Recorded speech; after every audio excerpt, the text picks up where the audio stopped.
Welcome, everybody. My name is Jason Locke. I am the manager of long-range planning for the city of Campbell River. Tonight, we're talking about Septed, crime prevention through environmental design. And before I introduce our guest speaker tonight, Mr. Greg Perkins, I just want to provide a couple updates on the city's behalf.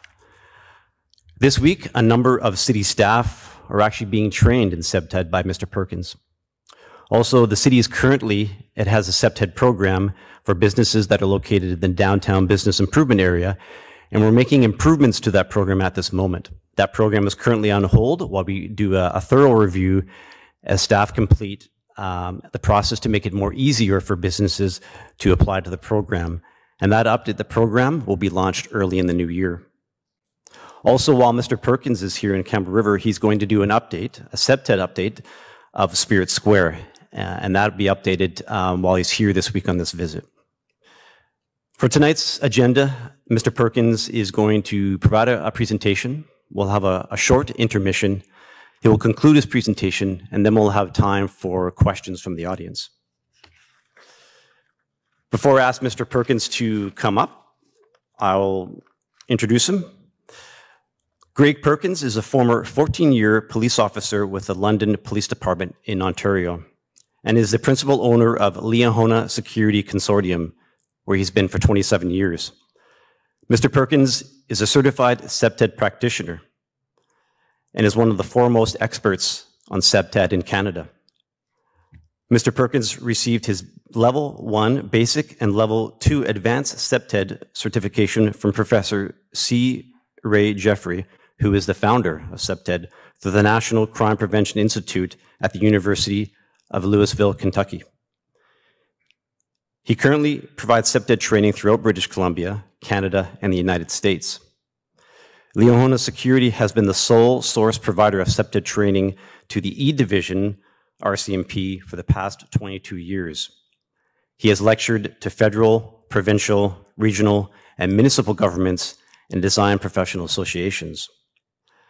Mr. Perkins has also published articles for the Planning Institute of BC, E Division RCMP Horse and Rider Press, Canadian Property Management Magazine, Smart Growth BC, and the City of Surrey's crime-free multi-housing newsletter. Mr. Perkins is associated with such professional organizations as International Society of Crime Prevention Practitioners, Canadian Association of Threat Assessment Professionals, the International Septed Association, and the U.S. Septed Association, American Society for Industrial Security, and the co-founder and chair of the nonprofit society, Septed BC Association.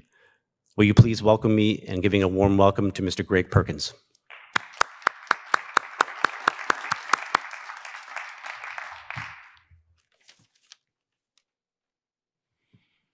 Do you want to come down? Okay.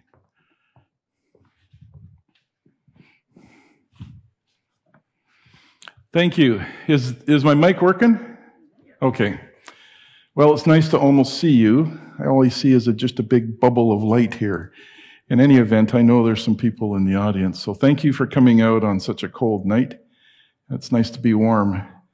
We're going to talk about, first of all, the introduction of Septed, so you understand some principles, and get into the short and long-term benefits of Septed, just so you kind of have a connect the dots experience, and then a formula for properly applying Septed at your municipal level or your downtown business level, whatever approach you want to take.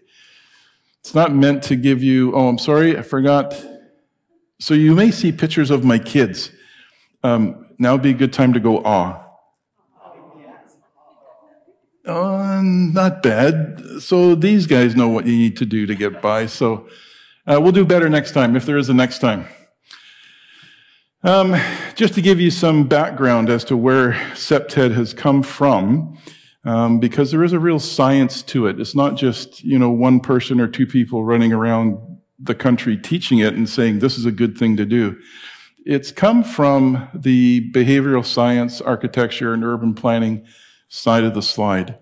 So from a very early age, even 1960, 1950, we've had design professionals interested in crime prevention and trying to marry it up in what they're designing for their municipalities or for their social housing complexes.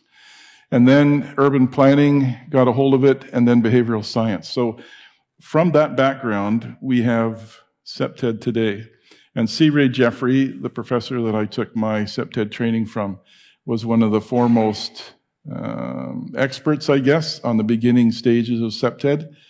And I took my training from him. But Jane Jacobs, Oscar Newman, Ray, the Brantinghams are professors at Simon Fraser University. They're still teaching environmental criminology. And Tim Crow is a guy like me in the States who's written a couple of books on Septed. These folks have all kind of had the hand in formalizing Septed to the point where now we can quantify how effective it really is and give you examples, I guess, of why you should be doing it, not only from new development, but also for problematic space. The relationship, or the backbone of Septed, talks about built environments and influencing how people behave. And design professionals have known about this relationship for years or for decades. From a very early age, even back to the days of Socrates, they were designing space to make people come together quickly to make decisions. So I guess one of the early things that I read about was a designer who designed cracks in the ceiling of a meeting room to make it look like the ceiling was about to fall in, so that when people came to meet to create decisions, they would look up, see the ceiling is deteriorating, and be forced to make decisions much quicker. And that's kind of the early stage of Septed talk, I guess. But the idea is that people live in the built environment, and the built environment influences how you behave and act. And that's the backbone of Septed, because there is a real relationship between how people behave, good and bad, built environments, productive use of space, and crime and loss prevention.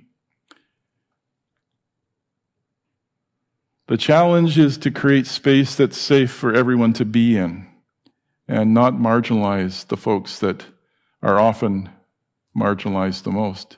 That's a real challenge in today's age. Inadvertently, but by poor design, poor planning, poor zoning, we're creating opportunities for nuisance behavior and crime. It's all inadvertent. So even though we're going to talk about some design ideas tonight, we're doing it with a bit of a caveat that nobody sets out to create a hotspot with crime. Nobody creates space in order to facilitate an assault, yet we're doing it inadvertently. Here's an example in Nanaimo of the A&W. So the city attracted A&W to come to the downtown core at a time when it was experiencing a tipping point, meaning the street stress was so out of control that criminal activities were occurring in the open. And in the area of Victoria Crescent, which is right downtown, property values had plummeted, so the store owners couldn't rent to really upscale people. They ended up renting to, the secondhand stores, the smoke shops / drug stores, bong shops, those types of things. And it makes it tough for new business to come in. So they attracted A&W to come into the neighborhood as an anchor. And A&W wanted to have a picket fence outside, and didn't want to have a patio out here. But the city decided in their wisdom that a brick wall would fit the historical theme to the design of the downtown in this area. The challenge is that a solid wall prevents surveillance into this outdoor patio, which is around the corner here. And every single alcove along this street, every single business was habitated by someone who not only homeless, but also had addiction issues, substance abuse and mental health going on, some all three at once. There was a lot of street disorder. There was a robbery at one of the stores right across the street from the A&W, and it was just a T-shirt. The gentleman who took the T-shirt was running down the middle of the street. The clerk from the store caught up to him, stabbed him multiple times, left him in the middle of the street and walked away, took his T-shirt back to the store. People walked by this person who was bleeding on the roadway. They drove by him because they thought he was intoxicated. It wasn't until someone from the radio station went for a walk at lunch that they saw the man lying in the street with blood and then called for services to come and assist. But because the neighborhood was in such a state of chaos, it's not unusual to find people passed out on the street. Very dangerous when things get that bad that you're now disregarding people who are in need or walk around them or walk by them. So into this environment comes A&W, and they fight the city and say, no, we want to put up our picket fence and just leave it at that. We will try the outdoor patio. We'll see how that works, but we want the picket fence. The city said, no, you're putting up the wall. And so back and forth they went, and A&W gave in, and the brick wall went in. It then became ground zero for all of the drug dealing in the street. And that's what A&W was afraid of, is that that type of disorder would come now onto their property. So you see what they wanted this picket fence to wrap around here to make this patio area very permeable so that people could see and be seen in the patio. You don't see any patio tables there anymore, do you? So patio tables were taken out because, again, they just got taken over. That people were just street camping and taking over them so that no one felt comfortable to go and eat their sandwiches outside. What you're seeing here are two drug dealers, here and here, this white gentleman behind this guy here, both drug dealers. Every single alcove along both sides of the street are populated by folks with either substance abuse or mental health or both. And when the dealers come, everyone comes out of their nooks and crannies and the transactions occur. And then they stay and they cut up the drugs on top of the countertop, on top of the wall, and they either smoke it or inject it or consume it. And then now they start to look for other opportunities, which means they come into the store, into the A&W, create some problems inside because now they're intoxicated. All of that occurring by design because they knew what this area was like, that it was in such a state of chaos. Very interesting how little things can have a big impact. So how do you create a safer social space so that everyone can feel comfortable being there? And one of the most effective crime reduction strategies in the world, when it's applied properly, is Septid. So that we can still have very safe social spaces outside when everyone is pulling their weight. So these store owners are taking care of business. It's clean, it's swept.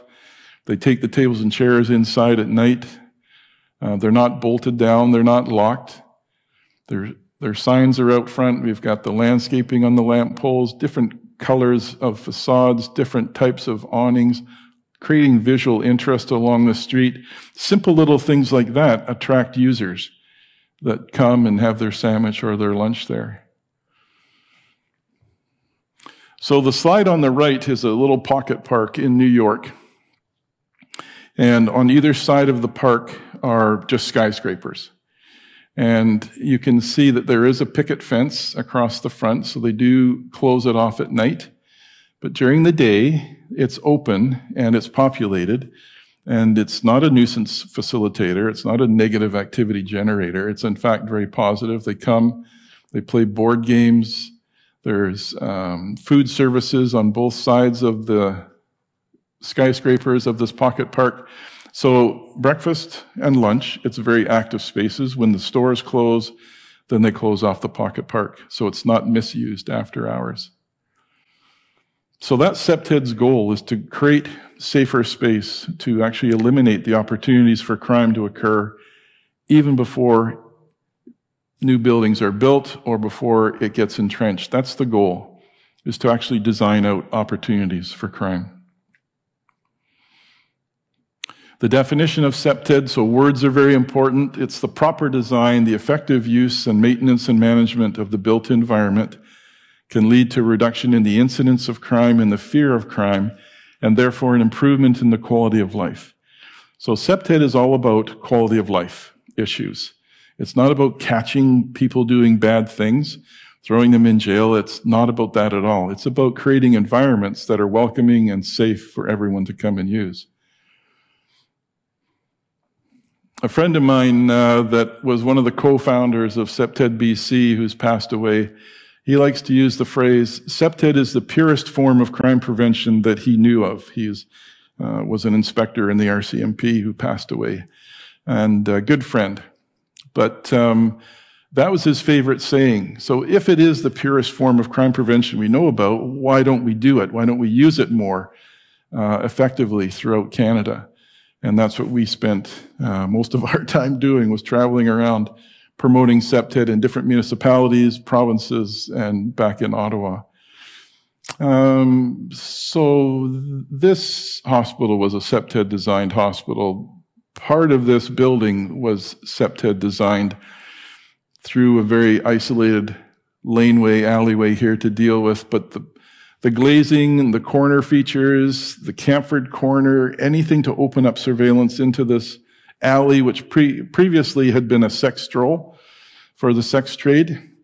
Very isolated place though, and we wanted to open it up and put glazing windows on the side of the building, wrap around the corners, and cut the corner out to the street here. So this is just an open little garden, but it opens up sightlines so that I can see into that alley right about here, as opposed to only seeing it right here. There is an area of influence to septed, and it's a 1/4 kilometer radius. That means for your building has an impact for good and bad around that same 1/4 kilometer radius. And that's the science of septed coming into play. And this figure is actually small. We find as we do more and more studies that the area of influence is probably at least a 1/2 kilometer or more. But for now, we've just decided to stick with the 1/4 kilometer radius. There are 4 key principles to septed. They overlap, they're distinctive, very mutually supportive, and as the class is going to find out this week, very hard to just focus on one topic, because you will spill over into the next topic and make the next group mad at you. So they're going to find that out this week. The keys are natural access control, natural surveillance, territoriality, which is a septed word, maintenance and management. Kind of hard to see, but there's a little gate arm right here and a little motor reader there. It's on a campus. And you just wonder, like, what is the purpose of putting the gate arm here when clearly everybody is just driving around it? But that's what natural access control is all about, right? You don't need much to create a sense of control or to direct people coming and going from a space. We live in North Cowichan, so when I take our dog for a walk along the trail, there are connections to houses off the trail, and quite often all they have is a gate with not even a complete fence attached to either side of the gate. It's just a gate, very much like this. You can just walk around it and you're into the people's property. But that gate is quite often enough to keep most folks out. So what we try to do with septed and natural access control is simply the guidance of people coming and going from your store, from your property. You can use real or psychological barriers. The building itself can be a form of access control. What we're trying to do is remove excuses for offenders to wander and loiter. So quite often when I do an assessment of a large building, I see how long it takes me before I'm in the building and people actually challenge me. And in some head offices, I've been in the building for over 2 hours before finally someone will come up and say, you're new here, aren't you? Like, what are you doing? And why are you taking pictures inside our head office? And when it takes that long for someone to come up and challenge me, then I know that there's a culture of certainly not aware. I guess everyone figures that it's someone else's responsibility to take care of the front door. So it's the same thing in your store or in your home or in your apartment building. If it's someone else's responsibility to greet people and challenge them properly, then obviously offenders pick up on that, and they'll feel that it's a softer target. Conversely, if you have a well-defined space that feels and looks under control, there's a risk, a perception by the offender that if I come into this space, I have to come back out the same way. Someone's likely to see me. I don't want people to see me. I want to be anonymous when I come in. That then becomes a harder target. So here's a simple example of access control features. And we even get down to the different colored paving stones out here. So this is the public sidewalk. Then you've got this little strip of landscaping. Then another color of paving stone. Another trim around here. We've got the columns and fences here that are fairly strong treatments, but there's no excuse for not finding the main door. That means that if someone starts to wander around the ground floor area here, then the occupants in those ground floor units could easily open the window and say, "Can I help you? You're obviously having a hard time finding the front door that you had to pass before you started trespassing across my lawn." So that empowers residents to take ownership. And we don't want them to run out and tackle them. We just want people to make eye contact and say, "Can I help you?" Because that's a challenge. It's a cue. It's an environmental cue. So we need folks like this. We need observers.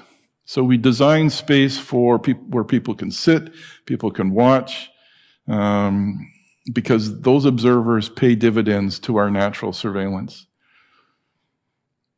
Natural surveillance is the second key. What we're trying to do there is create eyes on the street, the Jane Jacobs idea, so that you can be seen 24/7 if possible. That's the goal. So I went for a walk Sunday along the retail part of your downtown. There was a store that didn't have an occupant in it, and obviously they're going to be doing some remodeling inside, and it's all papered across the front. Whenever you do that, that disconnects from the sidewalk. So whether or not there's anything inside the store isn't the issue. The issue is now your glass isn't projecting a cue of natural surveillance to the sidewalk. So I like it when those working obstructions on the windows just get removed and people can see and be seen. And if the workers are in there working, that's even better. So it's just one little thing I noticed. I was also challenged by a couple of store owners out on the sidewalk, which I thought was great. So they came out and they saw me taking pictures and they just said, "Hey, what are you doing?" So for an offender, some store owner coming out and talking to them on the sidewalk scares the pants off them because they just want to be anonymous and they want to break in and they want to do the property crime without too much attention being drawn to them, because that means real people have just seen me and they're trying to avoid that. So I did like some of the stuff that occurred on my walkabout on Sunday, especially talking to the store owners. So here's the idea of no blank walls. So you've got wraparound balconies, you've got a lot of glazing, you've got walkout connections occurring from different units out into this is a public sidewalk right next to a park. All of this creates a lot of natural surveillance and modifies behavior of people, and it helps to mitigate crime. Variety stores, oh man, don't get me talking about variety stores. So one of the challenges with this and a lot of retail sectors is marketing is constantly kind of arguing with security and with Septed. Marketing, wants to have the prominent spaces at the doors and the entranceways, because if Slurpees are on sale, you want people to know Slurpees are on sale.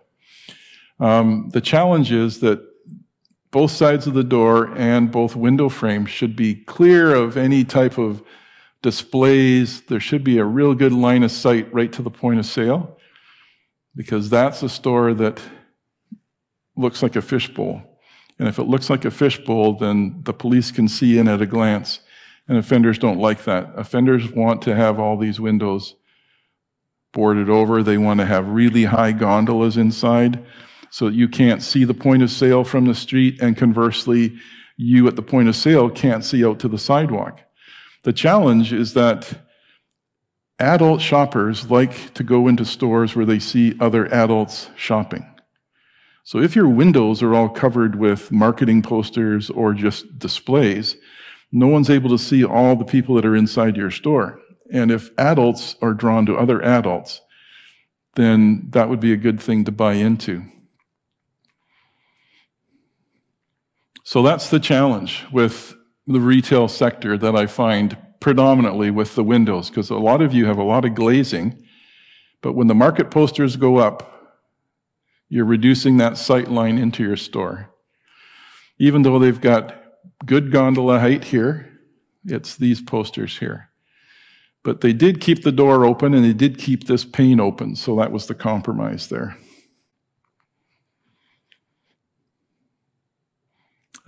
Some retail sections in Nanaimo. I forget the Heritage Mall, I think they call this. Muse, Heritage Muse. Yeah, thanks. Not a bad place. Lots of glazing. Just some of the display windows were overpopulated with displays. But it's fun enough to walk into because there's lots of glazing on all the stores and different angles to the design and the facades. It's kind of interesting until you get to stores like this. So your only window is now defeated with your poster paper, and your doorway is, you're using it for a display rack. That's kind of an opportunity for theft there, simply because as I walk by, I just help myself to the dress and keep walking. You have to be careful about, what do they call them, impulse purchase areas, where they want you to buy it on an impulse, but this is more like a theft impulse. And connections. So visual connections and physical connections. Don't like anonymous street corners. I always look to create some sort of activity on a street corner. Patios are great. Places where people are sitting and eating and socializing. Or just gathering areas where there's social connections as well as visual connections to the commercial and the retail. This is a Thrifty's in Victoria, and they wouldn't put real glass there for me, so they put up the spandrel glass. So it projects the sense of surveillance, even though those aren't real windows. But again, all of this glazing, this glass, creates a safer stairway in this parkade. This is in the University of Louisville. When this parkade was finished, 40% of the monthly renters in the parkade right across the street, the very first day, took all their business right across into this parkade because it was so safe. So people are being drawn to safer venues. And if I was a developer, I would start to use Septed as a selling feature to my designs, that it's Septed certified, if you want to call it that, or Septed approved. There are some developers in the Lower Mainland that are now using that as a catchphrase for their developments. Generally speaking, crime occurs when there's a lack of some sort of visual connection between the public realm and the source or the crime area. So some sort of isolation, especially when the community withdraws itself from being there. So this no man's land doesn't stay vacant very long, but it will facilitate incidents like this when you have very anonymous kind of stores on their own. I was in Iqaluit, of all places, doing some work on a project, and then offered to do some seminars. So the RCMP took me all over the place doing work. It was a lot of fun. This is a high school in Iqaluit. I'm pretty hard-pressed to find like more than 10 windows on this building. The challenge with this design, because it's all internally focused, there's no windows. The windows aren't there because of how severe the weather is in Iqaluit. So the architect sold this to them as, this very safe building to be in during the winter. However, the exterior is just utterly anonymous. And that's one of the hotels up there. And we'll show you a picture, I think. Yeah, so all around the school, you have this. A lot of garbage is strewn around, the graffiti is there, and it's just nuisance graffiti. There's not much talent there. But that's all around, occurring all around the school. So when you get to the side, so I'm now standing up on the bluff near the hotel side. So you remember the hotel is up there. And then I'm going to be taking a photograph from that spot. And right in there, people travel all over the world. We've had serious sexual assaults in this no man's land area of tourists who would come, and because it's a Iqaluit, you don't know what's going on. You walk, the shortest route between the downtown and the hotel is up beside the school in this anonymous walkway area. It's formalized as a walkway, but it's not safe. There's one light there. It's on the school there at the top. But at night, it's very under-illuminated down here. And so 2 serious sexual assaults occurred in this isolated space. So it's just where things come together like a perfect storm. Someone who doesn't know the area, someone who's not used to the conditions up there, putting themselves in a bad situation. Territoriality is the third principle of Septed. And this is an opportunity where most people get very creative. What we're trying to do is create a sense of community or shared responsibility. And we try to do that by design so that you feel empowered to take responsibility for what you perceive as yours. So not just what's inside your door, but literally what's right out to the curb. The risk or the cue that offenders pick up on is that this space is owned and controlled and defended naturally, and someone is going to respond to this. So my behavior will stand out. And again, that's not what they want. They want to be anonymous, generally speaking. Here's my 7-Eleven friends sent me this before and after photograph. It's a little bit dated. But after they took our course, they made promises to me that they would do things. And one of the things was get rid of all the evergreen landscaping themes that they seem to want to use because evergreen is low maintenance. Flowers takes a lot of maintenance. So here's one store that did it. You can see it's quite a while ago. It's 97. Yeah, it's very interesting. It's fallen off their table since then, so that's sad for me to see. But I thought that was pretty good. So look at the sightlines that got improved just by removing this overgrowth and putting this in.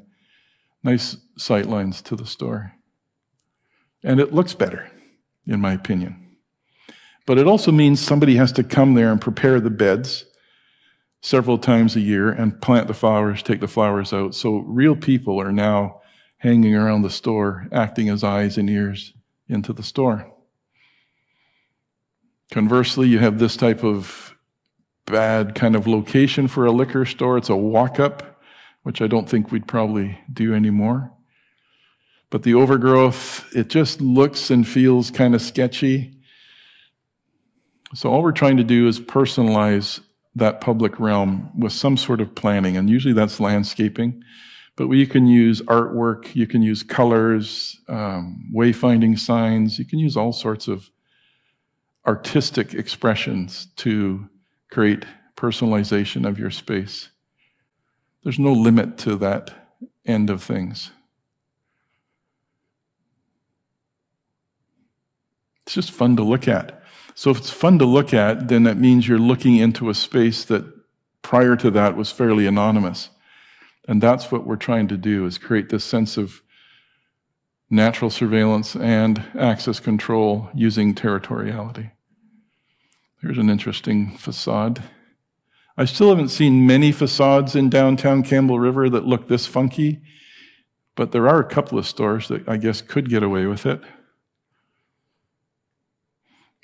But all that does is make us look at the facade, and that's all I want to occur. I just want people walking on the sidewalk to look at your store, if you happen to be a store owner.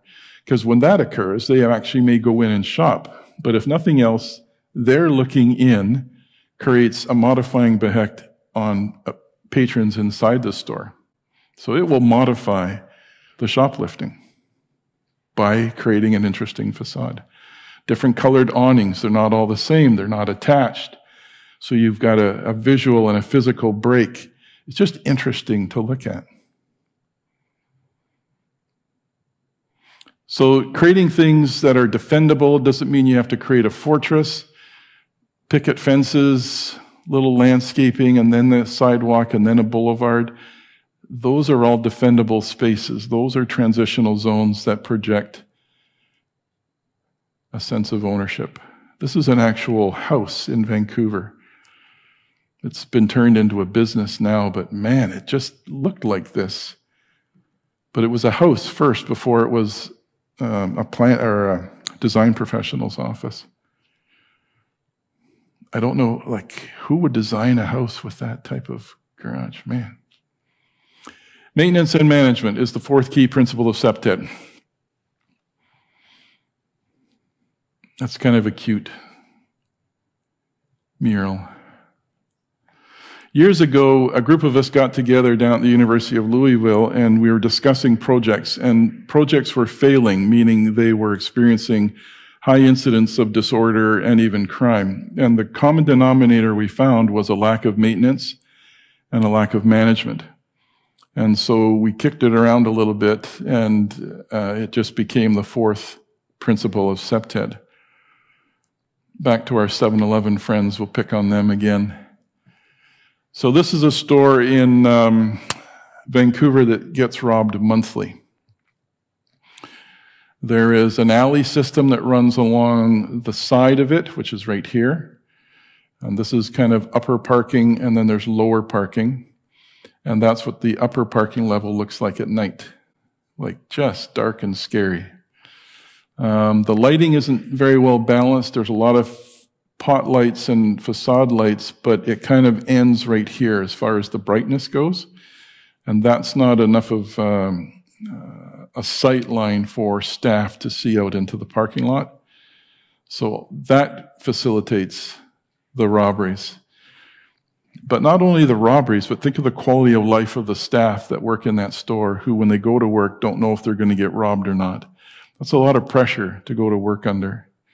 And so you'll have a high turnover rate. Employees will just quit because they don't feel comfortable or safe. Now you're having to spend money retraining. And then the staff who are there, having to work in that environment, can justify a little bit of employee dishonesty. And that affects the bottom line as well, too. So when you don't maintain your properties, when it gets to this, certainly when it gets to this degree, it sends a message that you don't care. And if you don't care, then why should I, as a citizen, support you and defend your property if you're not going to do it? That's the worst part of the lack of maintenance, that it sends a message that you don't care as a property owner. And when you see this little sign of disorder, the tagging, the nuisance tagging, that's really the time to pay attention to it and address it. Because if this is left unchecked, then the disorder becomes more gritty, I guess, if you want. Then the property damage starts to occur, which then leads to the property crimes, which leads to the break-ins. And then pretty soon you end up with whole downtown sections like this in Prince George that aren't open for business anymore. So business owners, their property values have plummeted. Nobody wants to come downtown and shop because they don't feel safe anymore. And so stores just go out of business. Right across the street from our drug dealer here, all sorts of businesses are open, but they're all gated over with security gates and doors. They have to have neon signs on that say we're open because everything else looks locked, because they're just reacting to the street crime, trying to protect what's theirs. But neighborhoods have a certain capacity to withstand nuisance behavior and disorder and even crime.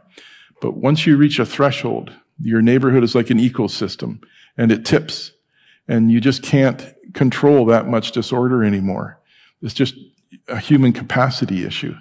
Police, responders, support services, health, housing, everybody kind of gets tired of dealing with so much chaos, and things tip.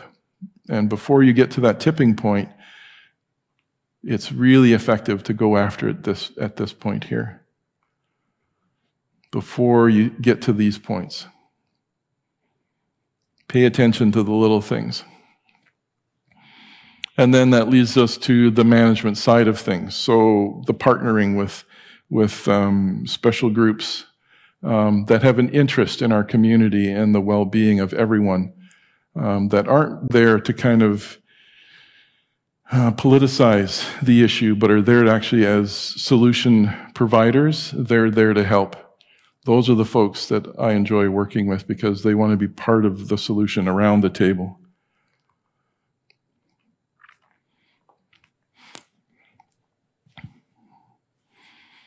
Some guidelines.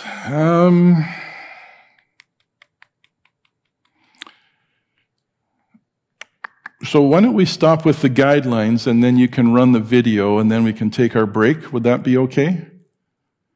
Okay.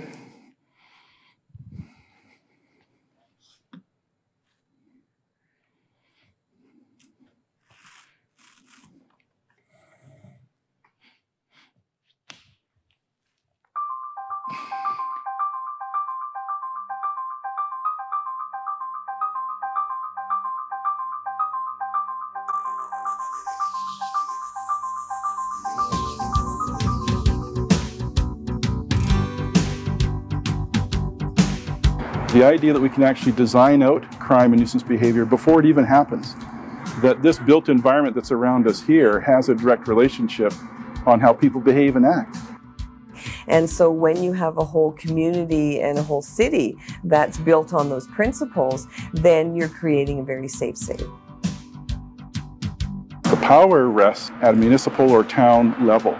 They have total control over how we build in our cities, because they hand out the permits. So they really hold all the strings here. And if that's one message that we could get across, is to realize that as a municipality, I can control how things are planned and designed in my city or my town. And that then gives them a lot of credibility to encourage a developer to follow through with the Septid principles. To prevent crime is the ultimate objective, not to deal with it after the fact. So anything we can do to develop a crime prevention strategy is what communities do need to do.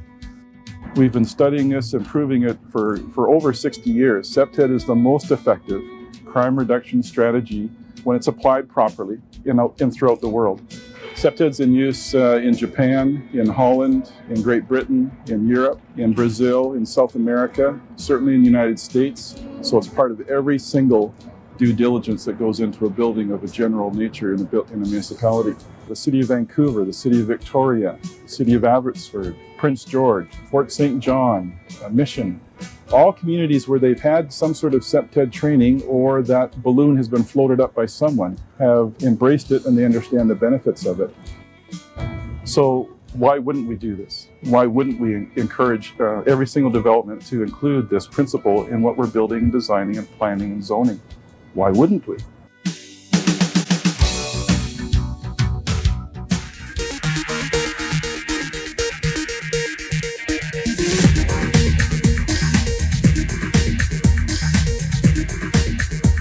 Has a mix of residential and retail, typical of perhaps a main street that you might find in a more urbanized setting with sidewalks and nice retail stores. And that creates more of a complete community. People engage in the street more. I think that's one of the biggest principles of Septid. Big high glass windows, a lot of transparency into the retail, so it makes the retail more viable. Because, like I said, a little more urban. Good design is also safe design. Yeah, and I think it's profitable too. It's street furniture, right, that would encourage people to linger.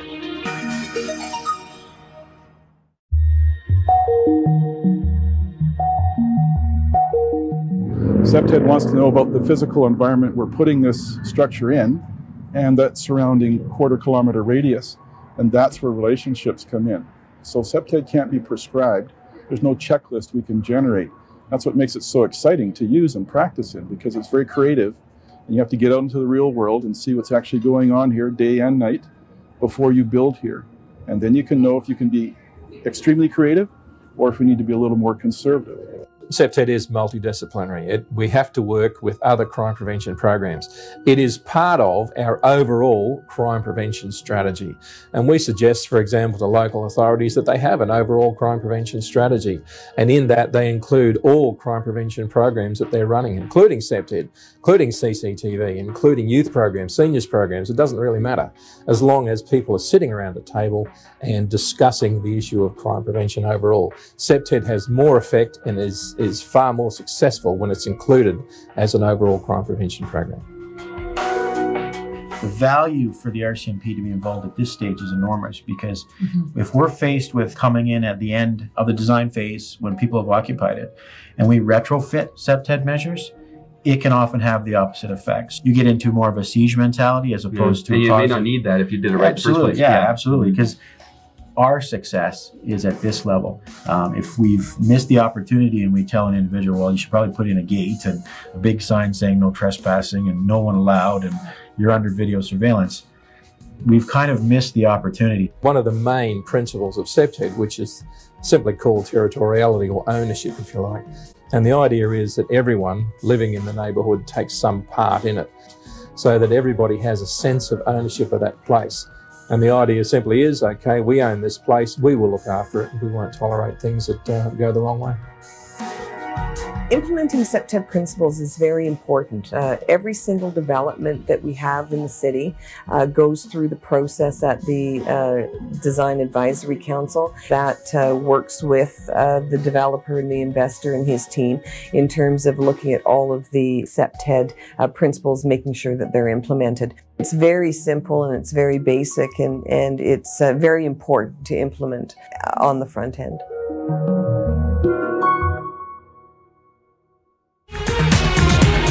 I think this project serves as an excellent model. We shared with the public at the public information meetings as well as the public hearing. Actually, the siting of this thing was pretty good. I asked myself, what is our target population doing? How are they going to get to our facility? So behavioral objectives, and then the Septed with the tools. The rest of the landscape is open so that both the clients and the staff can see what's going on. Excellent. There are really great sight lines. Again, good visibility from a number of different angles.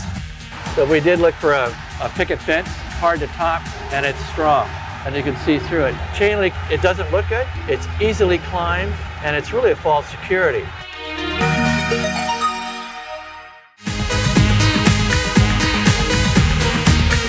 The customers feel safe, they spend money. And this place is lit, it's bright, it's clean, it's everything that Septed says we should be doing. They've really maintained the landscape. It's compressed, it's low, so there's visibility throughout. They have used glazing. The staff is now able to see exactly who's coming up on them, what's coming up on them, rather than having it all blocked. The staff has control.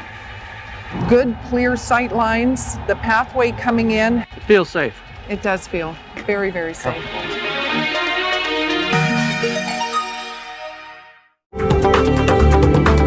We have people in our building department, we have people in inspections and parks and architects. They're all trained within those principles. On the other side, the city side, if they're trained, if they're city planners, they're city architects, they're bylaw enforcement people, are all trained in Septed. They can review the plans that come across their tables with their different disciplines, along with the RCMP and local police departments. Their officers are trained in it. If they're all coming to the same table, they can also help to design out that opportunity for crime. It benefits the city in that they now have problem solvers in a group that they could then take and apply to a problem or a hotspot area that would benefit them down the road as well too.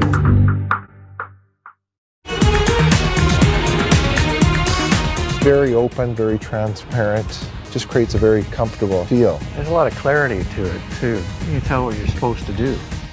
They in fact have put a lattice screen around it, so it can't be occupied. It's a safe space. No one can conceal. It works. As you can see, Jim, over here, again, they've eliminated any of the external hardware. Just one of those target hardening measures that we promote. You know, signage is important from time to time. So here we have a clear indication that it's private property and just not anyone can come in here. This is a great space, Gerald. It's got I think it has some good natural surveillance. So yeah, this has all the ingredients. Looks good, it's visible, it can be occupied, people want to occupy it. It's a good deal.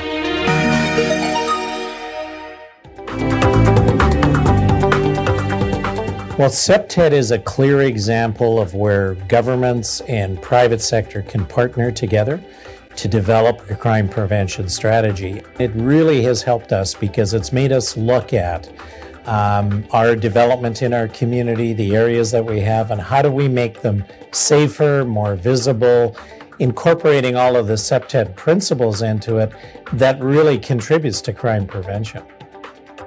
Not only are there financial benefits, but there's also community benefits. There's also benefits for, individuals, vulnerable seniors, or women, walking down the street alone. All of those things contribute to making sure that you've got a healthy, safe community.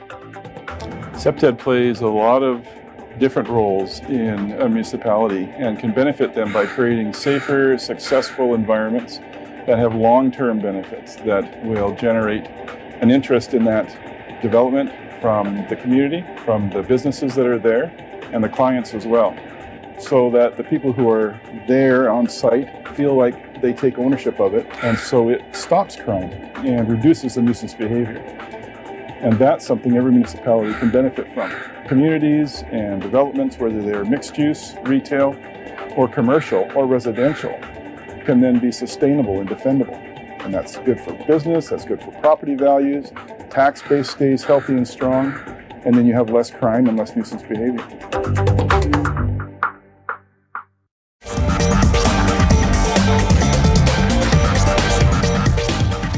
Since we've implemented the Septed principles into our community and in everything that we do, we've definitely seen improvements all the way along. At the end of the day, it's placemaking, I think. Yes, it is. And the degree to which you don't have a place, I think, is also the degree to which you have opportunities for crime. If there's no attraction for people, then you've got sort of dead space. And at the end of the day, if you have places that are more amenable to the public and have layered uses, then you're in a good spot. It's just creating a better project, a higher level of design, more thought has gone into it, and that in the end, those buyers of that project have a safer environment, they have a better product, and they're building a better community because all these guidelines and principles has been placed into it. No one wants to create an area that will be thrown into a state of disorder in 5 or 10 years, and yet that's what we're doing in many cities. It's all done by accident, but eventually, because of this relationship that exists between built environments and how people behave, if we don't design them well and plan them well and control them well, then they will eventually tip, and then you'll have a state of disorder, which no one really wants. It's fairly common in third world countries, at least. It's certainly common in Europe and the UK, for example, Australia, New Zealand, over here. We even have a similar process evolving in Chile, of all places. So it's around the world, and it's good to see that happening. That it's just becoming very, very common. It's just part of doing business. It's about building a healthy community, and it saves money, and it's very simple, and it's very basic, and it's very important. We want to design cities that are truly safer and sustainable, more successful, places where people want to come and do business, where people want to come and live and socialize and feel safe. They won't be here if they don't feel safe.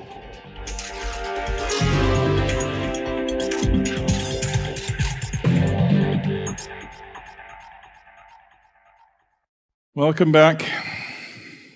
We're going to finish with some general Septed guidelines, and I've tailored this towards kind of a retail environment, and I hope that helps the audience and those that have something to take away.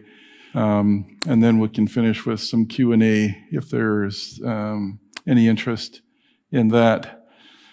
So from a retail perspective, what we'd like to see, and every city has things different when it comes to sandwich board advertising.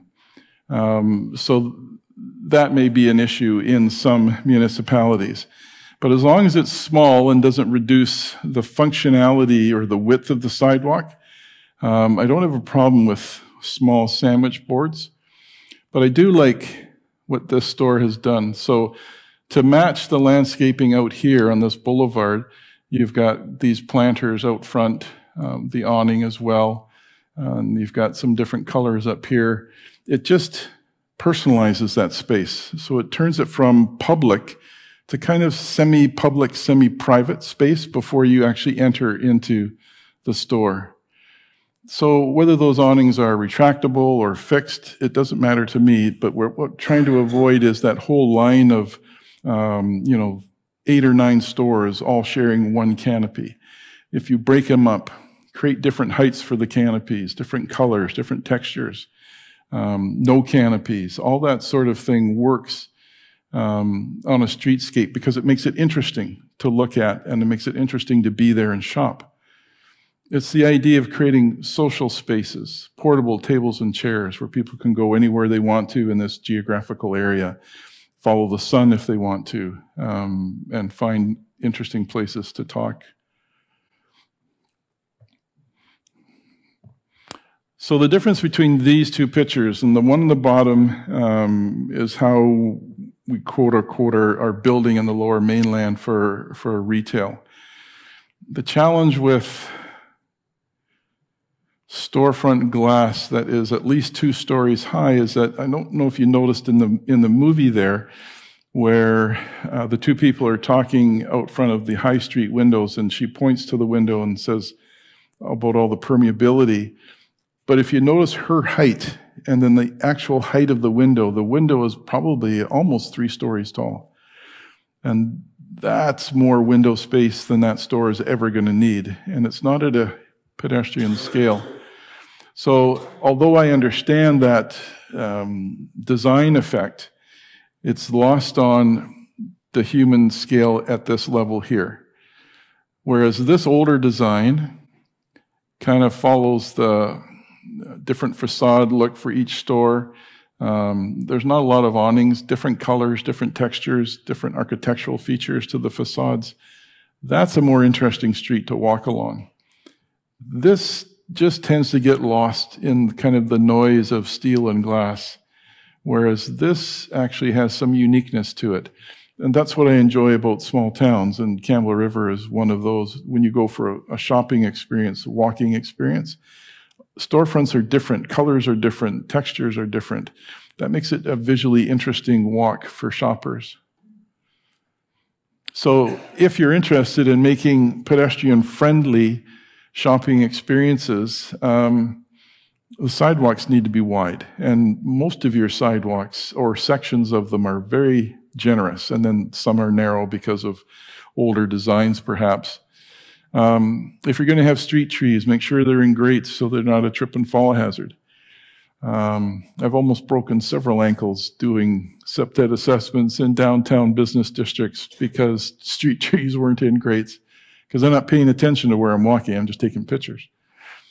Landscaping, you can use wayfinding signage, but just make your entrances distinct from your neighbors as well too. Just every little thing you can think of to make your storefront more unique in simple ways pays dividends.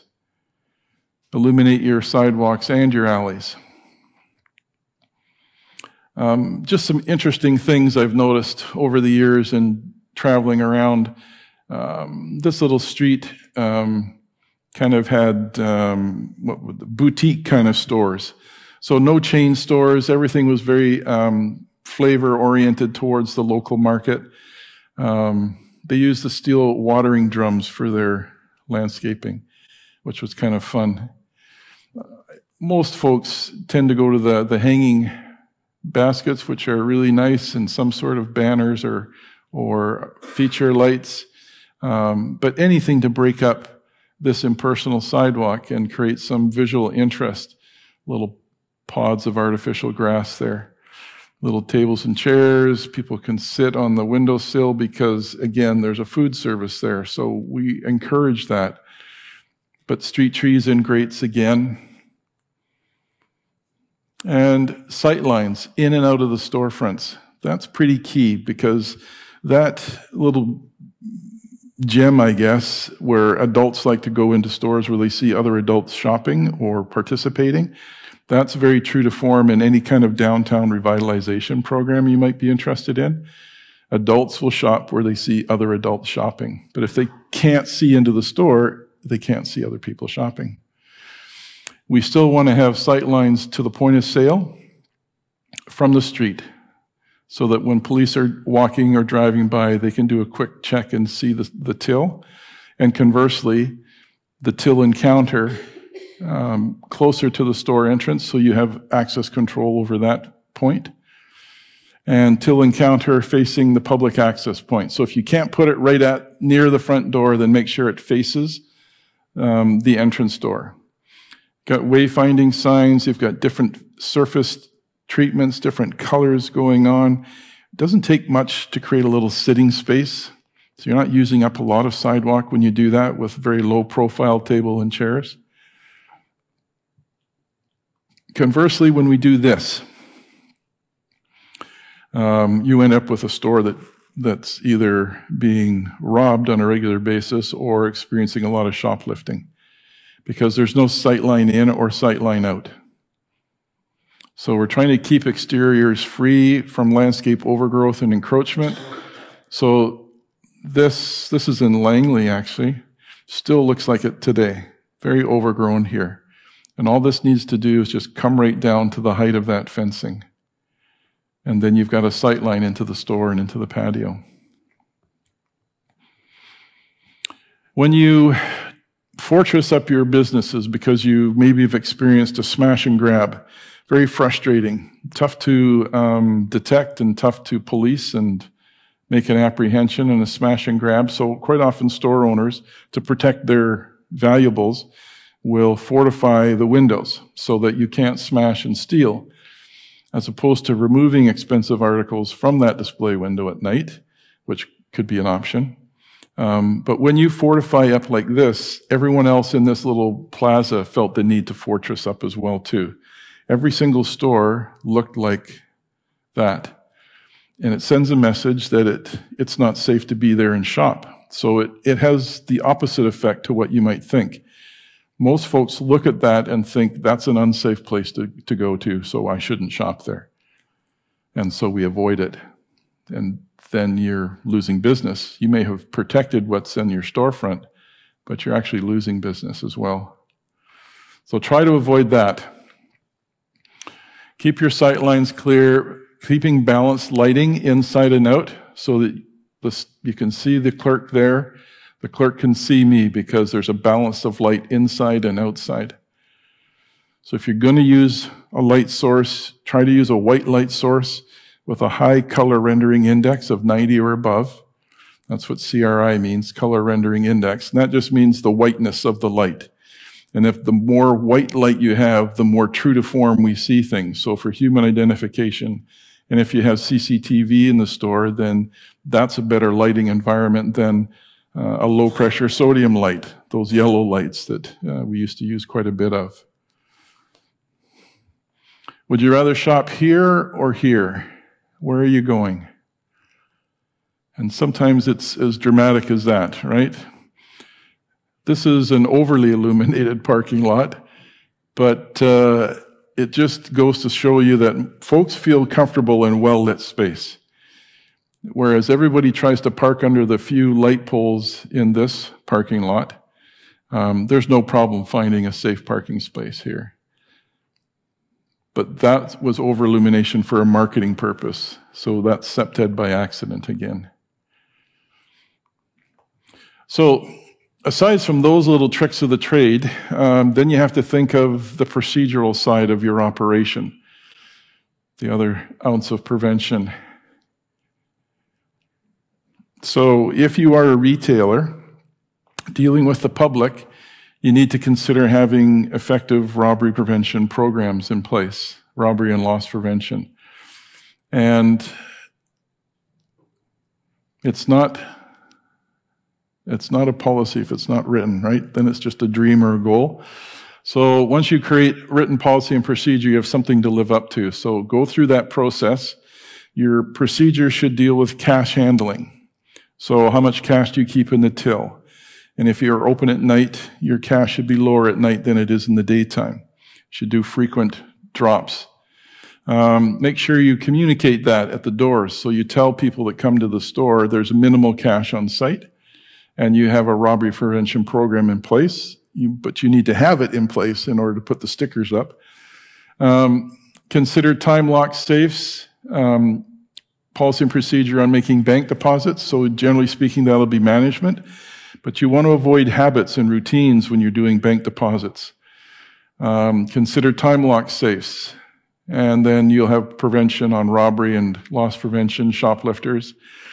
Checking on the welfare of employees. So some of your businesses, if you're open late at night and all night, you'll need to have a procedure on checking on that employee if they're working by themselves. You should consider using CCTV to monitor the access point into the store, the retail floor space, and your point of sale at least, so that you're covering all the public domain that's associated to your store. For some of you, you may consider panic alarms for staff. That would be staff that's working either by themselves or late at night. And then quarterly staff training, and then track that. So down the road, should the worst case scenario occur and then WorkSafe BC become involved in the incident or the investigation, you're able to show them what your written policy and procedure is, that you have quarterly training and that staff have signed off on that, and that your robbery prevention is effective. And there's lots of organizations out there that can help with that process to get you on the road to creating your robbery prevention and loss prevention programs. Internal loss prevention. So we've been talking about external sources of loss from a bad guy, but now what about your staff? It's a very effective process to go through if you're a retailer, to figure out how your weaknesses could play into a dishonest employee's hands. So it's a very refreshing process to go through. Look at your cash handling, look at the void systems on your tills. So if staff can void a transaction without approval, without supervisor approval or management's approval, then they can sweetheart an awful lot of things out the door to their friends. Look at returns and ordering and shipping and receiving. All of these areas have a degree of loss associated to them from staff and from your own vendors. So not every single vendor that we deal with is on the up and up, and some will short you. And so it's just a matter of creating checks and balances in place so that you communicate these checks and balances to your staff once you have them in place, and you communicate them to your vendors, to your suppliers, so that they know that you're going to be paying attention. And that's, in many cases, all you need to do. Make them aware that you're now aware, and that there's an expectation that we're not going to be shorted in our deliveries. And if we are shorted, that there's a reason why, and we get compensated for that, that it's tracked. That's how the bigger stores will keep track of loss. So shipping and receiving, I think, accounts for 9% of shrinkage in your organization, depending on the size of it. Employee dishonesty can account for anywhere from 50 to 60% of your loss. And that could be product or money or both. So getting a handle on ways to manipulate the keyboard, any transaction, going through that exercise is really valuable. Once you find the weaknesses, then you just plug the hole. And you tell your staff that you've done this process and you've plugged this hole.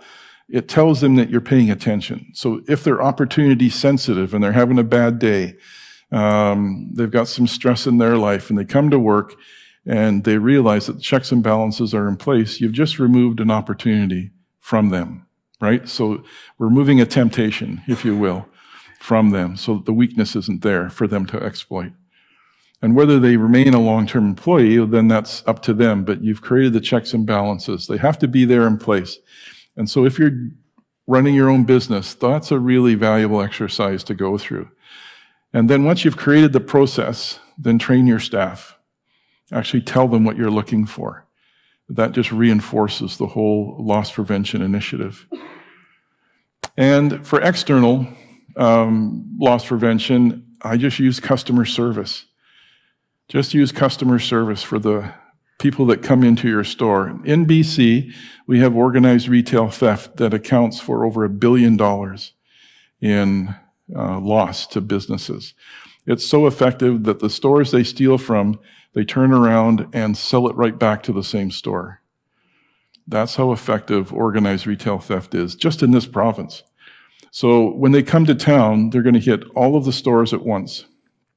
They might be here for several days, and then you may never see them again for another 6 months. And that's the way they kind of progress through communities. They'll hit dried goods stores, they'll hit the grocery stores, they'll take as much as they can, they'll use all sorts of different tricks of the trade to get the shoplifting done. But if you have good customer service, if you have employees that make eye contact to everybody that comes through the door and greets them, kind of like the Walmart greeter, but if you're a little bit suspicious, then just customer service that person right out the door by just big smiles and can I help you and all that sort of reinforcement. That'll pay a bigger dividend than actually trying to catch a shoplifter, taking them to court, trying to get restitution. There won't be a satisfactory outcome, nor will your time be well spent. It's more effective to prevent the theft from occurring in the first place. And that can be done with effective customer service. It's a really key, interesting point. So, Septed is the most effective crime prevention strategy in the world when it's applied properly. This is the RCMP headquarters building in Surrey. And all of this out front here is anti-terrorism treatments. But you wouldn't notice it if you didn't really know what you were looking at. So we tried to create as soft a relationship out front as we could and still have a very safe front of house to deal with. This is a rebar reed fence. And I got this idea from the company I was doing work for was a French company, Bouygues. And their headquarters in France had this pond out front with this reed fence around it. And I asked some of the people around the table, what is that? And they said, it's just rebar. But they have 2 strands of rebar side by side. And of course, it's cemented into the ground. And it's of a height that you can't jump over it because you will hurt yourself dramatically. And it's rusted rebar. So trying to get through that, you're just going to tear clothes and skin, and it's not very nice to go through. So we brought that here to the headquarters building. You can't jump over it. You can't wedge yourself through it. The retention pond is wet during the rainy season. It's dry during the dry season, but it's soft enough that if you took a vehicle and you were trying to drive an improvised explosive device to this building, you'd get bogged down in the dry swale. So there isn't enough traction to allow that to be a successful attack. So all these things had to come into play. So Septid is getting used in high security facilities. It's getting used in the mom and pop variety store. That's how effective it can be when it's applied properly. 7-Eleven, when they did apply it, they had pretty good success. Within a year, they reduced their losses by 50% and robberies by 65% in 1 year. Pretty effective. So it works. It has short-term and long-term benefits. And again, it's very effective when we use it with our partners, our supporting social design partners. So why don't we? The only thing I'm going to sort of leave with you at this end is that to be effective, especially for new development, Septid should get inserted into that process of approval at your municipal level. So whether it's the official DP approval process or some other internal municipal approval system that you're using, Septid should get right there, so that there's a Septid report that accompanies any new development of a significant scale. that it's going to have an impact on your community. So schools, any institution, large mixed uses, parks, rec centers, jails, we use it on jails. Anything of a large, high density for residential. So Septed's not meant for the guy building one house, but the person who's building a subdivision, yes, that would be a time to implement Septed. So someone trained in Septed, sitting on that design team or as a consultant, creates an independent report about the development, and then that goes with the permit package to the city for approval. We've talked about that, and we just talked about that. Parkades, subdivisions, yeah, we talked about that. That's just to let you know, in the BC, we have 2 levels of training. Now we have a 3rd level if they want to become certified, so level 3 Septed. But for anybody who's going to create a Septed report, I tell municipalities that that person who creates the report should be trained in at least level 1 and level 2 Septed if they're going to create a report. And now we are certifying people, so there's quite a process to go through.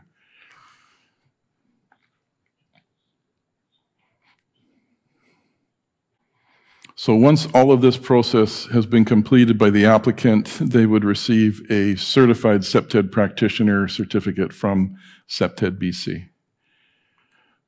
And that's our organization there.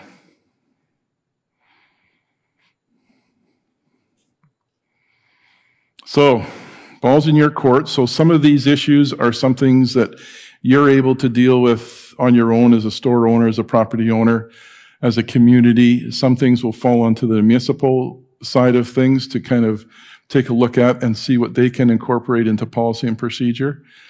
But it doesn't happen by accident. It's something that everyone has to participate in. When I was policing, there just seemed to be more of a sense of community about our communities. Things have changed dramatically. So I started policing in 1978. I'm an old guy. And some days I feel a lot older than I am. But the reality is that today's policing is totally different than when I policed.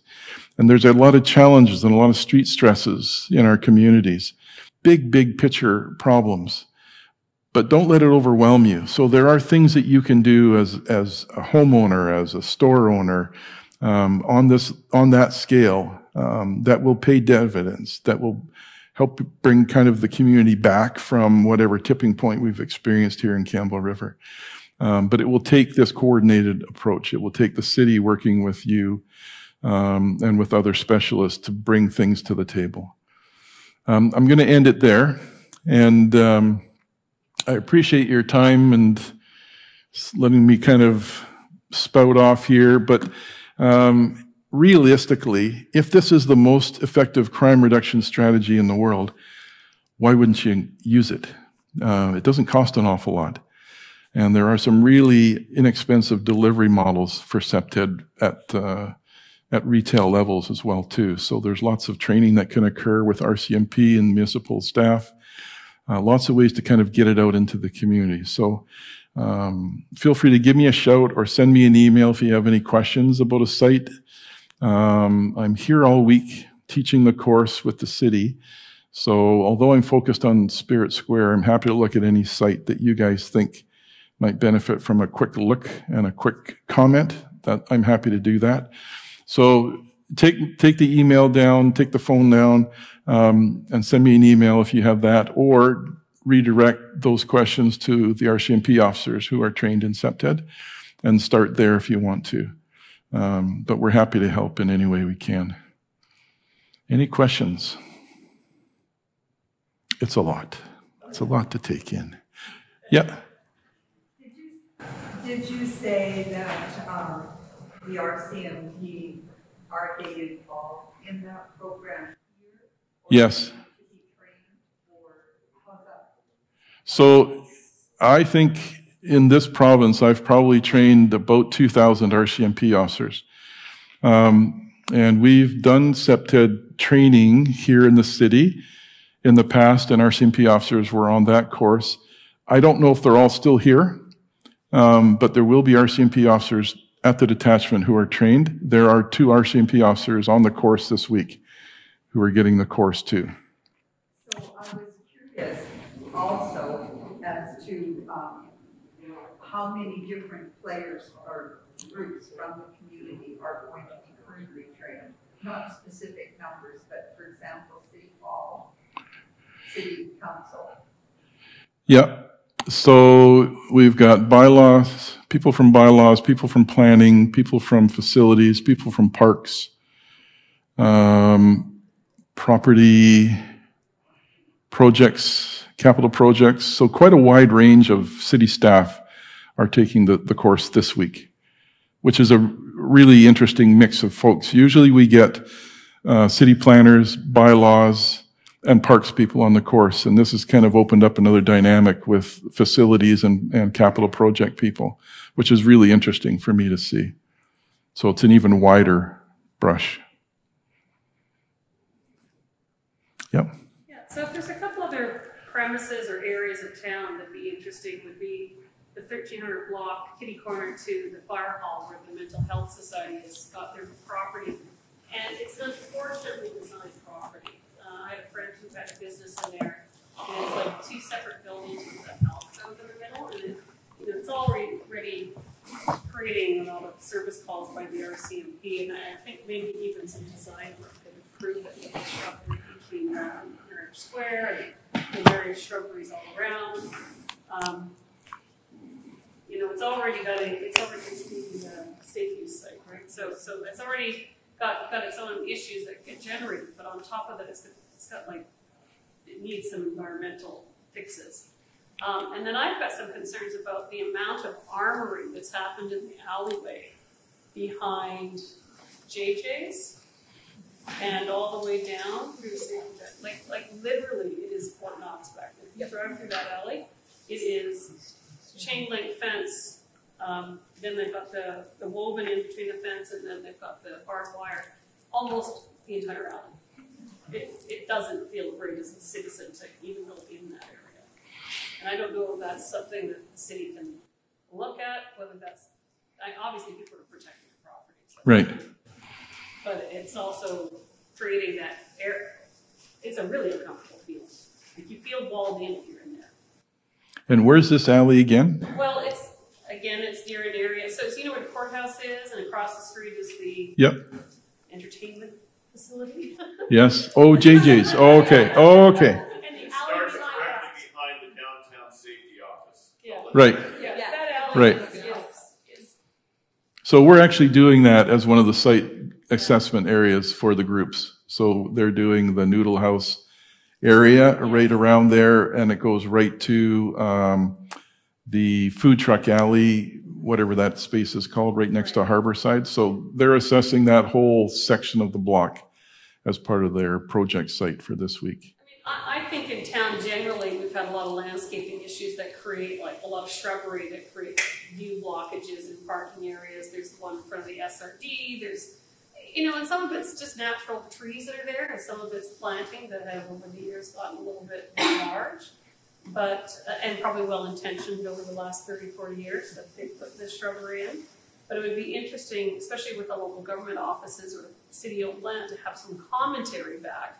The other area I'm asked to comment on is the entire area around the Maritime Heritage Center and the public parking there. Mm-hmm. It's very dark, especially this time of year, incredibly dark. And it's a little bit of a dispute between who controls what, the Harbor Authority versus city parking, and who can actually add to the lighting in that area. There's a few. So I've actually done an assessment of that museum, so can just resend that again. It's the walkway that if you walk in the Pierce, if you work in the Pierce Street area, you park in that area. Getting into there, across the street from Dick's Fish and Chips, there's no lighting really along the sidewalk, along the harbor, along the waterfront. Right. And quite often, lighting around waterways is tricky because of DFO. So Department of Fisheries, they don't want to have light that shines into the water to affect fish habitat. So there's other things that come into play around that maritime area, the harbor. But we still illuminate the dock up above that runs out there as well too. So I'll have to dust off that report and see, but I'll send it to Simon and anyone else at the city. Just one question. Yep. How do you design for people who don't care about what the design is? Because my team and I, we're out there 24/7 patrolling the streets. And you can put just about any, I've seen rocks laid out and all they do is put a mattress on top of it. Yeah. Box spring mattress, actually. You know, it doesn't matter where, it doesn't matter when, any time of day. They'll just go and do what they want to do when they want to do. We've lost, what's the word you're using? Ownership, totalitarian. Ownership, yeah. Yeah, we lost ownership of downtown at the beginning of COVID. We never got it back. And the addiction and mental health on the street goes way beyond anything that would be influenced by design. I mean, I've had guys smoke crack pipes directly in front of an RCMP officer. I've had people defecate in front of a patio. I have people urinating everywhere, any time of day. And at nighttime, you can fire a cannon down the streets of Campbell River and not hit it. Because there's no real activities going on. When the activities happen, like when the BIA sets up something and there's a big party going on, it's a very different space. But the rest of the time, most people don't want to come around here because of the activity, not because of the people, but because of the activity. Because that activity, they're not influenced by anything in their surroundings. They go and do what they want to do when they want to do it. So how do you design for that? So the incivilities that you're talking about, you're not alone. Most of the major cities are experiencing all of that. I find that to me, it seems like folks have to even hit rock bottom even further before we're able to say the incivility is not appropriate. So peeing and defecating in public is not appropriate. So how then do you remedy that? How do you mitigate that? So you've put in the one Porta-John, Portland Loo down there at Spirit Square. So that the humanization of these issues is one approach to take. Treating each individual as an individual is tough to do, but that's really the solution in finding out how we're going to get them out of that cycle that they're in. And cities are kind of ground zero for everything, and you don't have the funds to deal with the big picture stuff. So it's very holistic. So the cities and the provinces need to get to the feds, and they need to re-dialogue this whole aspect of what this health crisis has brought us to. So in my opinion, this is not a homeless issue. This is a health crisis that we're dealing with. And once you can stabilize somebody, you can get them into housing once they're stable and can effectively live and be supported. But we don't do justice to that model of wraparound supports. We're not there yet. And I think it will take cities to get even more frustrated and more upset before they push back and go, we can do better, but we need to be more holistic with it. Then everything will start to fall into place. So if you're dealing with someone who's on the street, then that person gets treated as an individual, and you try to figure out what their needs are and if you can meet them as a community. And if you can't, where else can you go for support? So there's all of that connectivity that needs to be in place. So your community roundtables, Surrey has been having one for like 8 years, where they discuss people in need, either as individuals or as families.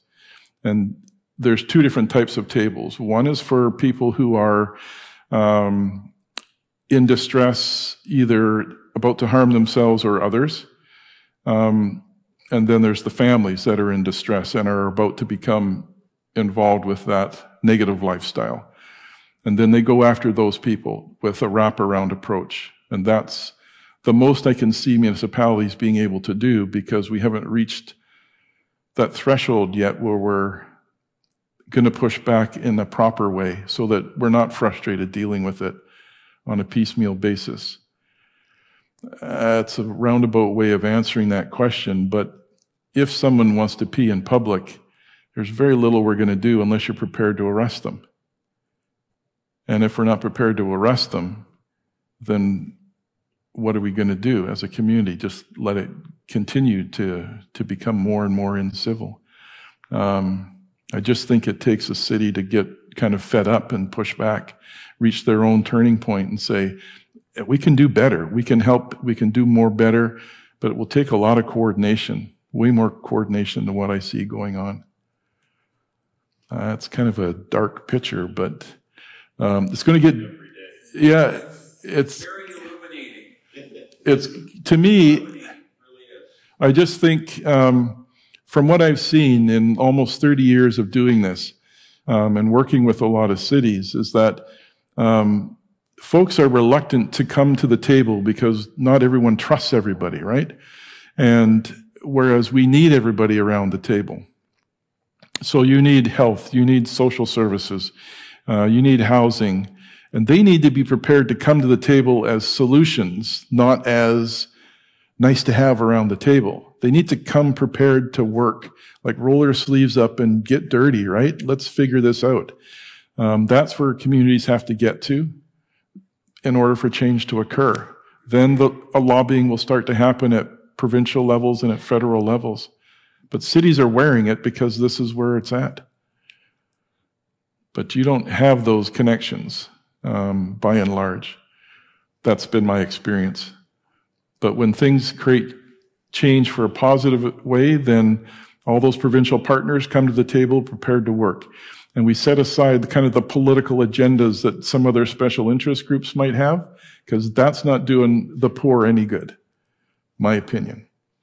If you're just going to use the poor for your own agenda, for your own case laws agendas, where chaos is truly the way you see change occurring, I have no time for those people. But if you're coming to the table and you want to create change and be part of the solution, then you're welcome to come to the table, in my opinion. But we're all long past overdue trying to solve this. Like, we need to find solutions now. And if it's the Portuguese model, you got to really research that model to see how holistic it really is. Because that was a pretty effective model in Portugal. In short, what is the Portugal model? Essentially, anybody who's unable to care for themselves got incarcerated. So if I was drug addicted, I was mentally ill, I was an alcoholic, and I wasn't able to care for myself, and I was self-medicating, you either were institutionalized in jail or you went to a facility, and that's where you were treated, very holistically. And once you got stable, so let's say I'm a drug addict and I'm mentally ill. So they would treat whatever is the most severe first, whether you're in jail or whether you're in an institution. So whatever was most of a worry to the doctors and the staff, that's what they treat. When I become stable, I'm reassessed again. And then if I'm still an alcoholic, then they're going to treat that. And once I'm stable, they assess me again before I'm released. And when I'm released, I'm not released on my own, right? I'm released into a very effective wraparound, and we use that term so loosely. It's a very big picture, and rarely is it being done justice to. So in Portugal, they did it right. So when that person was released after all of that treatment, stabilization, that person was likely to succeed because of the supports. They went into safe housing. They didn't go into housing that was mixed with folks with a lot of problems and the drug dealers that come in and take over and the predators that come in and pimp them out. None of that was occurring because it was all under controlled environments. And then when that person's eventually stable enough to come out into society, we still supported them again. That was the success of Portugal. It's pretty heavy duty, right? But I can't think of another way to break the cycle of addiction or mental health. Is we have to stabilize these people. Like, their life is just chaos. When I was a police officer, I had lots of drug informants. Their lives were just nuts, just unreal. But all they lived for was the fix, right? That dominates who they are. And you can't get that out of a person unless you're prepared to really treat them and stabilize them. And that usually means some sort of institution or incarceration. Generally, I don't mean to say these people, but those that are having the issues, it's taken a long time for them to get to that point. It's going to take a long time to change them, to help them. Yes, it will. Yeah. So when you look at the success rate of somebody who's on the street now and who hits rock bottom and has the epiphany, that's few and far between. Those success stories are few and far between. That's the reality of what we're experiencing. So all the programs that we've got in place now to try and help safe injections, safe consumption, safe supply, all those things are little steps, but they haven't done anything to address the addiction side of things. So we're going to revitalize. So I'm a drug addict and I have an episode, an overdose. You revive me, but what have you revived me for? To then go back and inject again and possibly overdose again. It takes a long time for that person to have that epiphany and say, I need some help. And it may take 10, 15 times of going to treatment before it finally sticks. So when someone finally does make it in our societies, they've gone through the ringer. Holy cow. I'm pretty proud of them if they've made it out the other end and they're free and they're clean. That's a really strong thing that they've just experienced, because we don't have the checks and balances in place in our communities anymore. We did when I was policing, but we don't have those now. Yeah. I'd say we do have it in the private system. We don't have it in the public system. But people can access, people that are wealthy enough are able to access private sector treatment. Yes.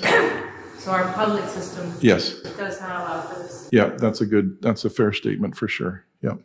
So one of the questions I had, inherent to Campbell River, like how does Septed kind of overcome natural urban design flaws? Like our community has like a massive lack of sidewalks. It's built for the automobile effectively. We have a lot of strip malls and plazas. Like, can Septed overcome that, or is there a point where you have to take a very hardline approach to development and say, like, hey, we really need to kind of rebuild massive areas of our town and redevelop in order to get to a place where we would like see a better result? Yeah, it's a good question. I think it's kind of both. So most downtown cores in small towns lack residential connections. So we just don't have the residential density in the downtowns that we need to kind of populate this space 24/7. And that's just by design, by how towns developed years ago. So now the city side of things would be my recommendation is to always consider ways to densify the downtown with mixed uses and residential density, which I start to see around that one place you were talking about where the Dairy Queen is and the mental health facility and that hardware plaza area. So behind it is a brand new apartment building, and then across the street is another one that's being developed. So that type of densification needs to come downtown to create that residential connection. I guess probably the elimination of large parking lots would play a role as well, right? Like, totally. We were just talking about that this week. Yeah. Efficiency in parking, right? Like parking needs to be scarce to be efficient. Yeah, and these parking lots are so big, the only time they're ever full is Christmas. Once a week, like once a year for a week, that parking lot may be full, maybe. Yeah, we don't need to be building parking lots like that. If you want your downtown to be revitalized from a retail perspective, Don't worry about parking. If it's funky enough to come and shop, people will make their way down to shop when you're downtown. Don't need to come have parking lots all over the place, or park right in front of your store even. That's a misnomer as well when it comes to revitalization. You don't need to park right in front of the store. If it's fun enough to come and walk, I'll come and walk, which is what I did on Sunday. Yeah, it's a good point.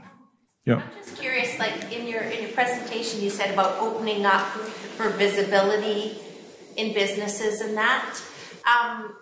Like when you do your walkabout, what about opening up the certain areas, as was mentioned also on 13th there, but also right behind the theater here at an old restaurant we have they put fencing around and blocked it off so illegal activity can occur behind this fencing. And it's not opened up, and it's creating a private barrier for the activities that are going on behind that, as well as in the safe injection site there. They have now fenced that in and blocked it off with a barrier so it's not visible in there either. Like, is that something that should also be opened up so that there's visibility at all times? Yeah. I didn't know there was is there a safe injection site back there? I didn't know that had gone in. This area, this tide mark side of the block is also another assessment area for the course this week. But I'll go take a look at that Wednesday when the groups go out. So I'll go take a look at that. By and large, you want to treat like a safe injection site like any other type of business. It should be having a visual relationship to the sidewalk, so windows that look out into the sidewalk.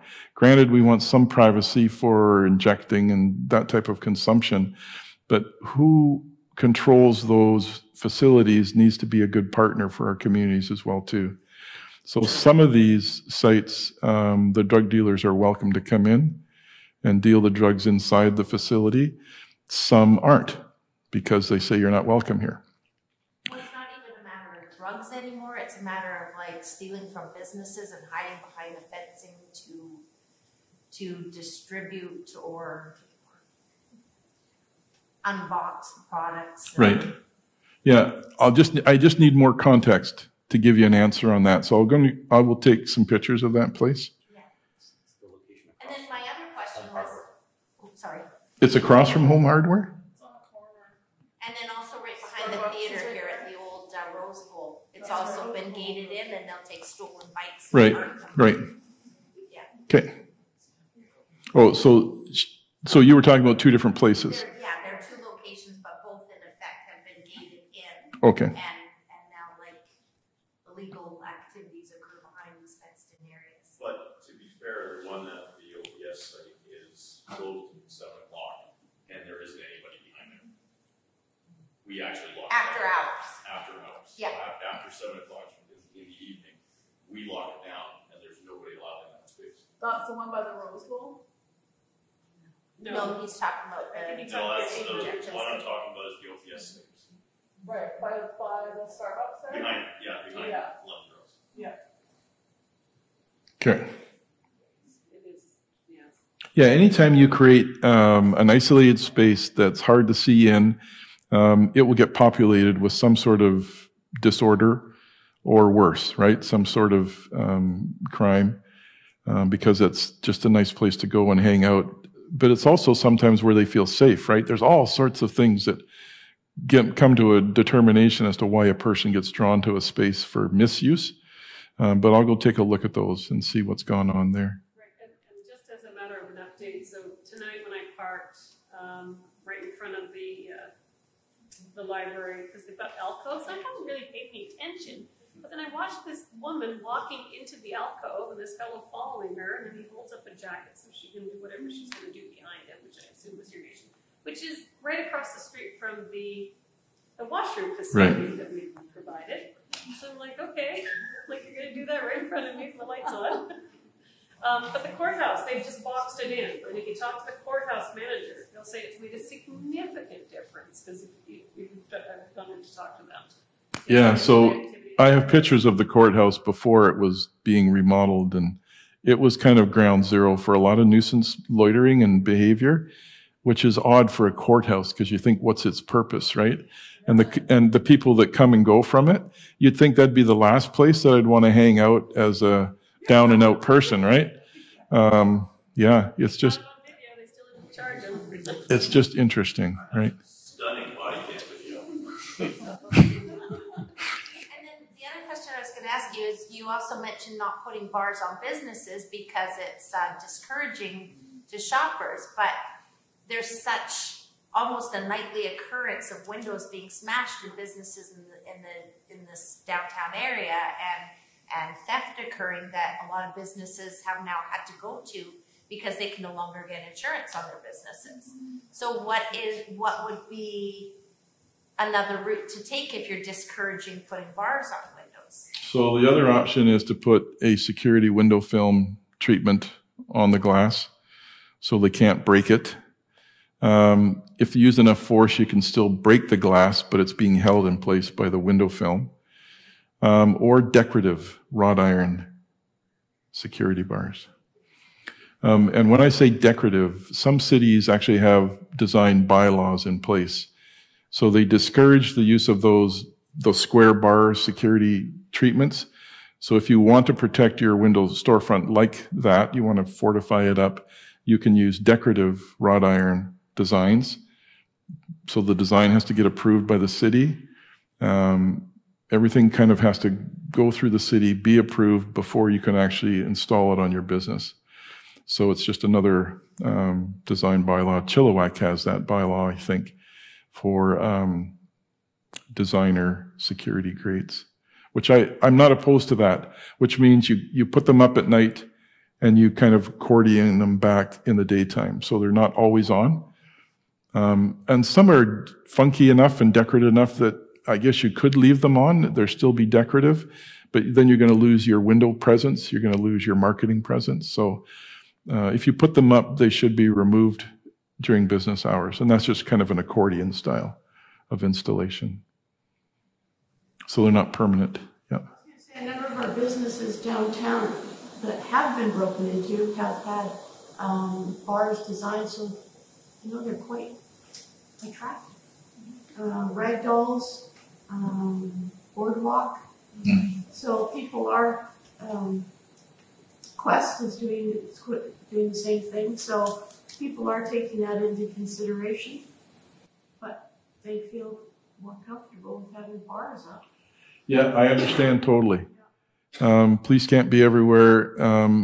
Even though if there's enough of a history in the downtown crime, there should be some patterns there that they could at least dial into and then allocate some resources towards that as a project.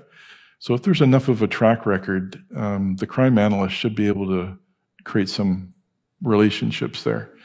So if you get a hold of Chris and maybe have Chris do some studies about that. And if there's a pattern, any type of pattern, right? Well, it's occurring more on Tuesdays and Thursdays or more on whatever the pattern is, right? Then you can focus some resources towards that. There's still things police need to do, right? There's still things people that are in enforcement still need to do.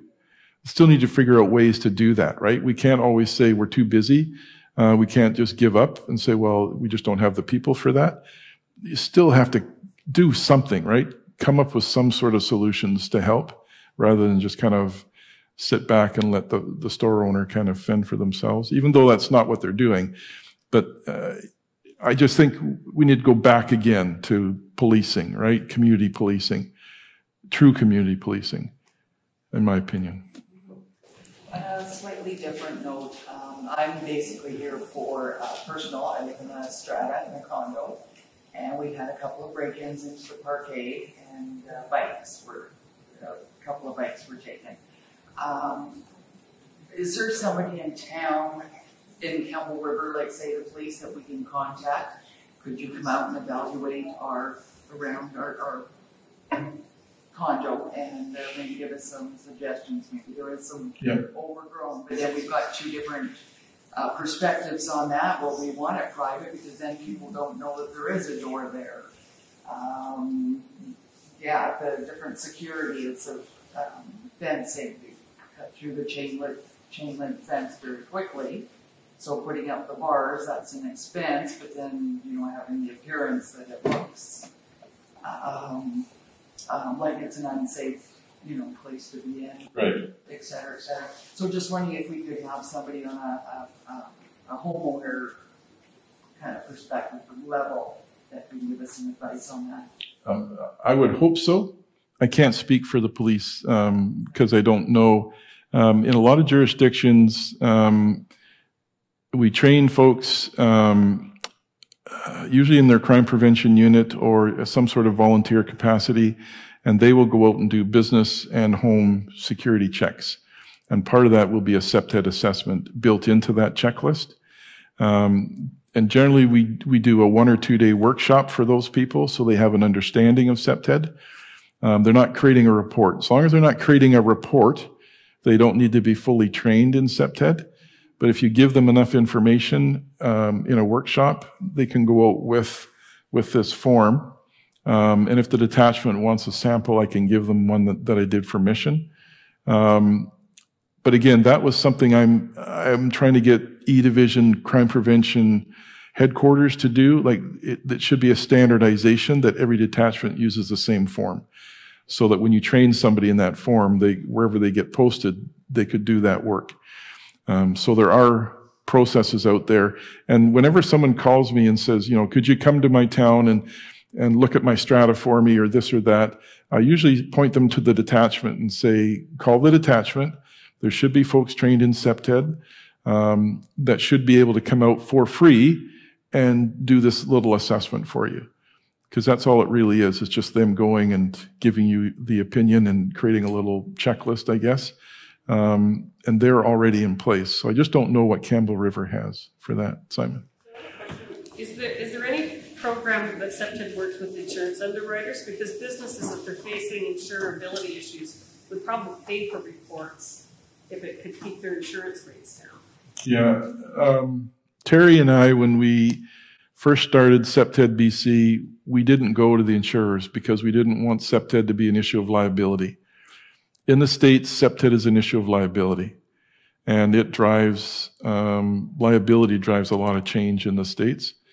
So that's our fault, I guess, for not getting to the insurance board and saying, hey, what about this? What about these options for creating homeowners discounts? So yes, I could go to them and say, you know, what can we work out to create this discount for insurance purposes? I should do that. Since Terry's not with me, I'm. That's another thing on your list. Yeah. To respond to the previous question, one of the officers that's on the training, I don't want to speak on behalf of Matt, but I think that is the idea that they would contact the detachment and then they would come and do assessment of your strata. And in fact, the same thing happened to when I was living in campus. We had an issue very similar. It was found out that we didn't have really any. The Septed interventions were incredibly outdated, and so based on getting some money, it wasn't too much, but then that addressed the issue of breaking and bicycle that happening. So I'll do that tomorrow. So I'll chat with him because I think that is the idea that you could contact him, come and do. Here's a recommendation. Yeah, recommendation. Exactly. And it would also provide, I'm not sure what the word is,